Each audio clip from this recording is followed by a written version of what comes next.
নমস্কার, আমি সঞ্চিতা। আমার রান্নাঘরে স্বাগত জানাই। আজ আমি বানাচ্ছি ম্যাঙ্গো কেক, যাতে আমি ময়দা ইউজ না করে সুজি দিয়ে কেকটি প্রিপেয়ার করেছি। বাচ্চাদের টিফিনে দেওয়ার জন্য এটি একটি হেলদি অপশন। তার সাথে অ্যাড করেছি প্রচুর ড্রাই ফ্রুটস। বিনা বাটার বা তেল ছাড়া কিভাবে সুন্দর স্পঞ্জি কেক তৈরি করব, চলুন দেখে নিই।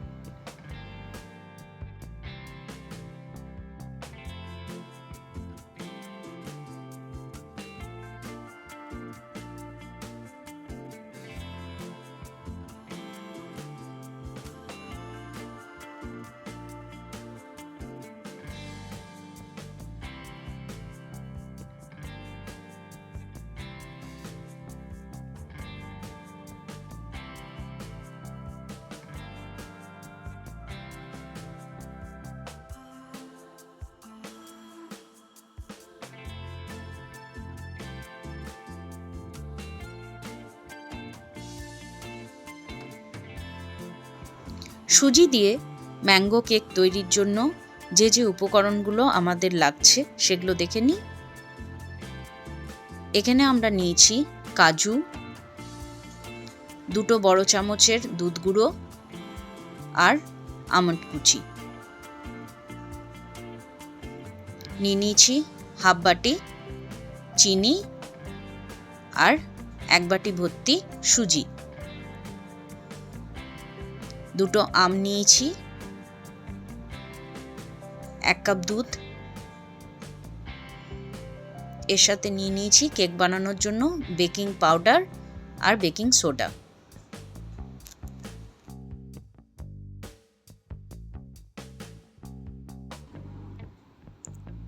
এবার চিনি আর সুজি দুটোকে আমি সুন্দর করে ব্লেন্ড করে নেব।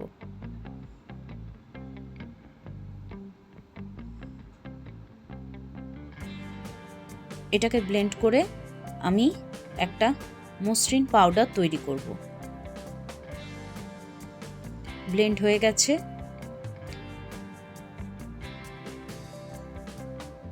সুন্দরভাবে ব্লেন্ড হয়েছে।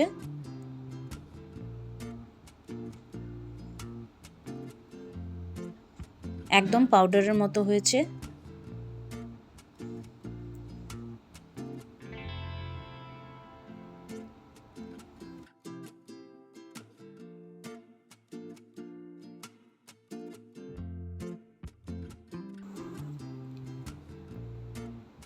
সুজি আর চিনির পাউডারটা আমি এবারে একটা বড় ছাঁকনির সাহায্যে ছেঁকে নিচ্ছি।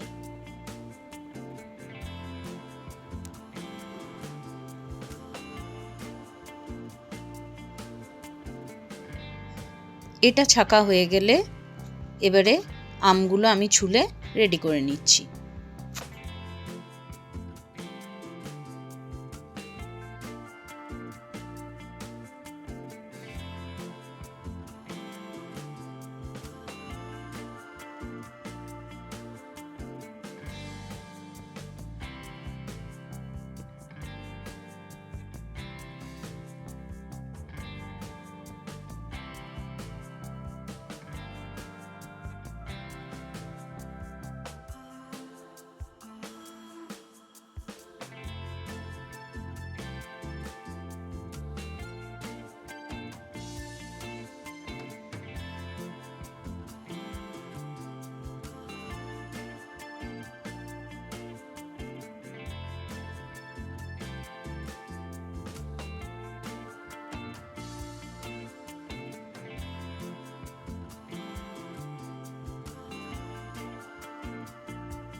আমটা টুকরো টুকরো করে কেটে আমি এটার একটা পেস্ট বানিয়ে নেব।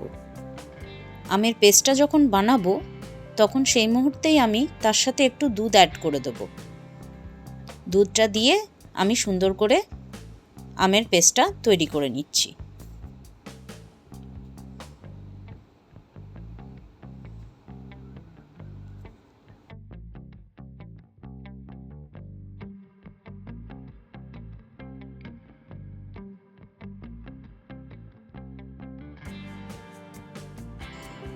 আম আর দুধ দিয়ে আমি এই পেস্টটা রেডি করে নিয়েছি।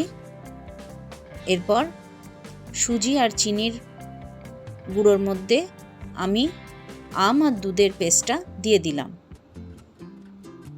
এবার সুন্দর করে এটা মেশাতে থাকবো।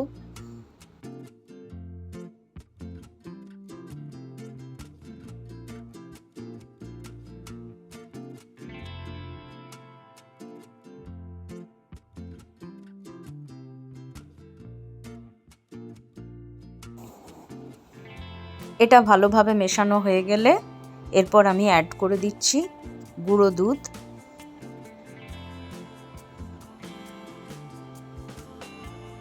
কুচানো আমন্ড আর কাজু। বাকিটা আমি রেখে দিচ্ছি, ওপর থেকে স্প্রেড করে দেবো গার্নিশের জন্য।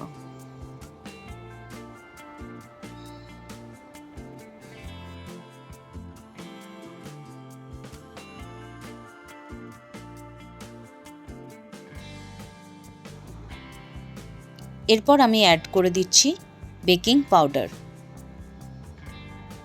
আমি কিছু কম 1.5 চামচের মতো বেকিং পাউডার এখানে অ্যাড করছি।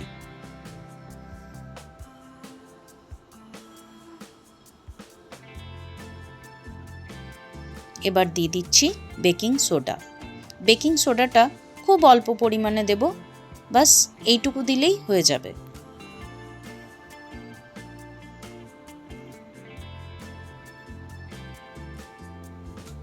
এটা বেশ খানিকক্ষণ সময় নিয়ে ভালো করে ঘুরি ঘুরি আমরা রেডি করে নেব।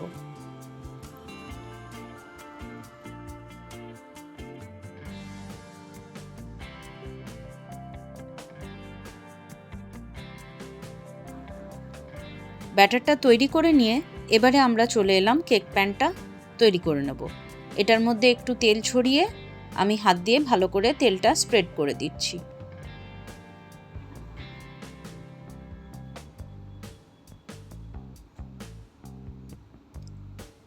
বাড়িতে যদি বাটার পেপার নাও থাকে, ওপর থেকে এরকম একটু ময়দা স্প্রেড করে দেবেন, তাহলে কেকটা আর চেটাবে না, সুন্দরভাবে উঠে আসবে।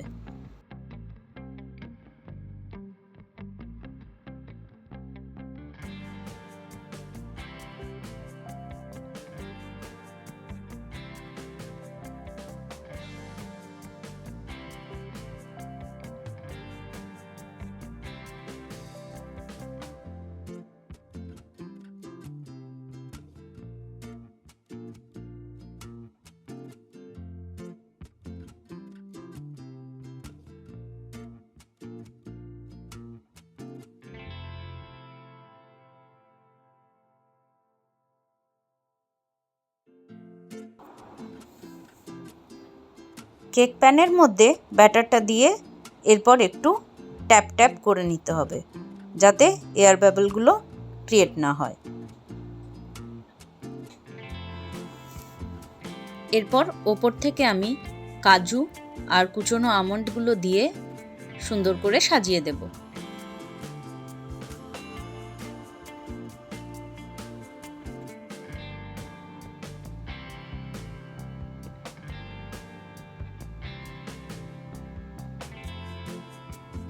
ব্যাটারটা রেডি হয়ে গেলে এরপর 10 মিনিট আগে থেকে প্রিহিট করা কড়াইয়ের মধ্যে আমি একটা স্ট্যান্ড দিয়ে কেক প্যানটা চাপিয়ে দেব। 45 মিনিটের জন্য আমি এটা কভার করে রেখে দেব।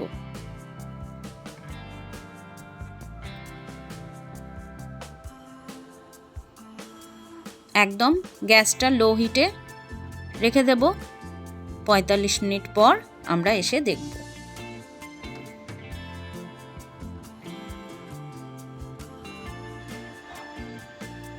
45 মিনিট হয়ে গেছে।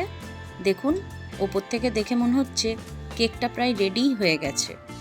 এরপর এটা খুলে আমি একটা টুথপিক দিয়ে এটা দেখে নেব।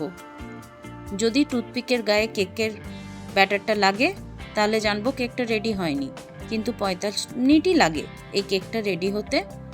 দেখুন সুন্দরভাবে হয়ে গেছে। টুথপিকের গায়ে একটুও লাগেনি।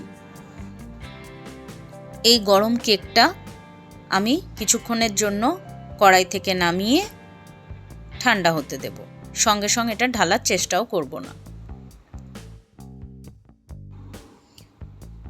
কেকটা ঠান্ডা হয়ে গেলে একটা ছুরির সাহায্যে আমি সাইডগুলো এরকমভাবে ঘুরিয়ে নেব, তাহলে কেকটা খুব সহজেই বেরিয়ে আসবে।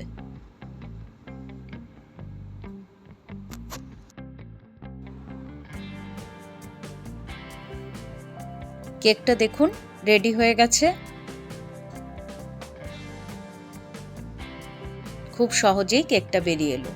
দেখুন কেক প্যানে একটুও কিচ্ছু লেগে নেই, আর সুন্দরভাবে কেকটা রেডিও হয়ে গেছে।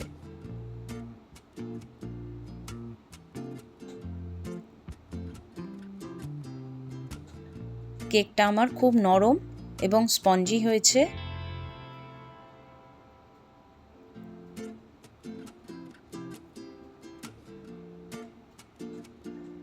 কাটার সময় আশা করি বুঝতেই পারছেন কেকটা কত সফট হয়েছে।